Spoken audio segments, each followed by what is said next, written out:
Russell, in the best of all possible worlds, what would you want to see for the Indian Freedom. tribes? Okay, freedom, but what? Better education, better Freedom. colleges? Freedom. That's it. Freedom from the United States of America and our right to sit at the table of the family of nations.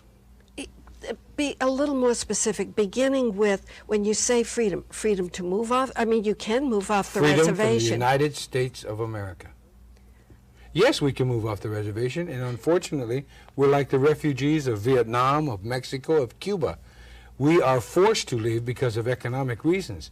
No Indian would leave our home base if we could viably live there economically. We cannot. We live in enforced poverty. So consequently, we're refugees in our own country. We want freedom.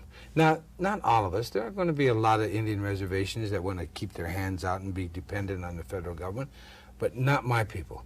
And I'm confident that my reservation and maybe a few others would opt for freedom and the human dignity that goes with it. Do you believe then that with the vote, with the franchise, you could elect your own people who would go to Congress and, you know, with the vote? It had nothing to do with Congress. The Demo-publicans, I call Washington, D.C. the brick wall. And you go to Washington, D.C. and you bang your head against the brick wall, one of two things happens. Either you say, ouch, that hurt, and so you leave, or else your brains turn to mush. Look at Congress. Well, I will say that I think the United States government is based on learning compromise in order to move forward. That's what's the problem. It should be, politics is the art of principles.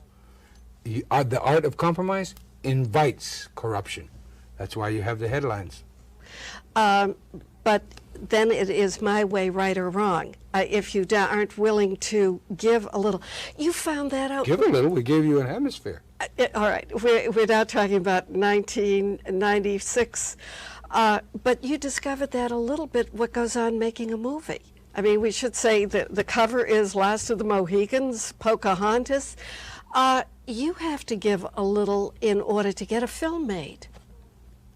And maybe that's a metaphor for even government in life. No, I don't think so. I think you cannot equate Hollywood with the politicians on Capitol Hill. I don't see the correlation there whatsoever. End result. Pardon? The end result is that both Hollywood and the politicians fill their pockets full of money, but the politicians do it undercover. Mm-hmm. I don't totally agree, but that's, again, what makes America sort of not the melting pot you'd like, but the fact that we all come and have to share a bit.